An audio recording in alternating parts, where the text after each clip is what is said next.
If you tried to describe what God is like, it could be difficult or daunting.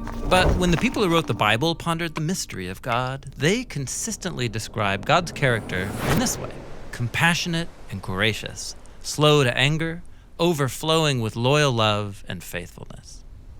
We're going to look at this fourth phrase, loyal love.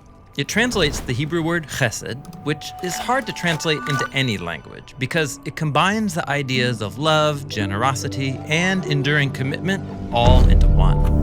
Chesed describes an act of promise-keeping loyalty that is motivated by deep personal care. Like in the story of Ruth. Ruth is a foreigner married to an Israelite man, but tragically, her husband dies along with his brother and his father. All Ruth has left is her widowed mother-in-law, Naomi, who has nothing to give her. Naomi tells Ruth she should go back to her people, but instead, Ruth promises to stay by Naomi's side and take care of her. And as other people watch Ruth keep this promise over time, they call it an act of chesed.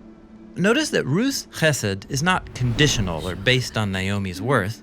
Rather, it's an expression of Ruth's character. She just is a generous and loving person who keeps her word.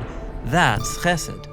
Now, Ruth's loyal love is truly inspiring, but the one who shows the most enduring chesed in the Bible is God. Like in the story about Jacob, who is a treacherous liar even to his own family.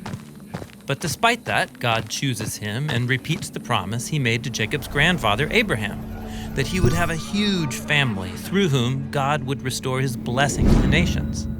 And so 20 years later, when Jacob realizes how undeserving he is, he says to God, "I'm not worthy of all the chesed you've shown me." And he's right. But God's chesed was never about Jacob's worth in the first place. It's a display of God's generous loyalty to his promise.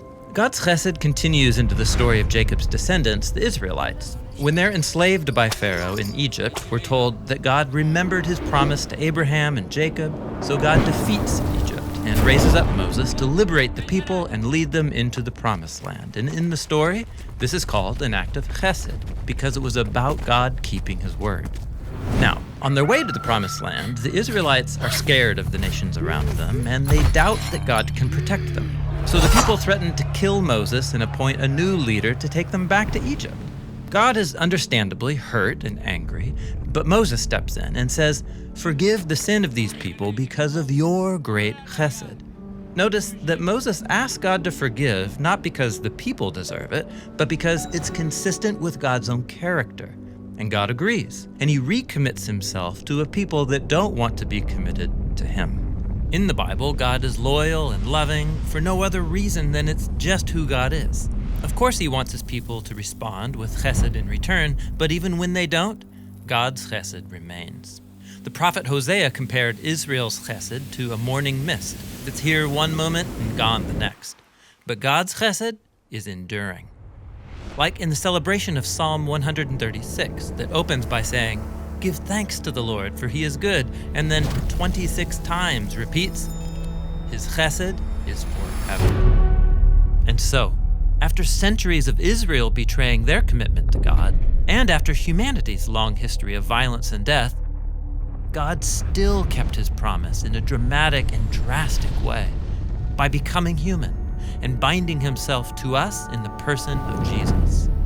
And the people who followed Jesus of Nazareth said that in him they encountered the God of Israel, who is full of loyal love and faithfulness. Jesus is the ultimate loyal and loving human. And in his life, death, and resurrection, God opened up a new future for all of us and for all of creation. And God did this because it's just who God is: generous, loving, and eternally loyal to his promises. And when we experience the purity and power of God's loyal love shown through Jesus, it compels us to reimagine why and how we can show chesed back to God and to the people around us. This is what it means to say that God is overflowing with loyal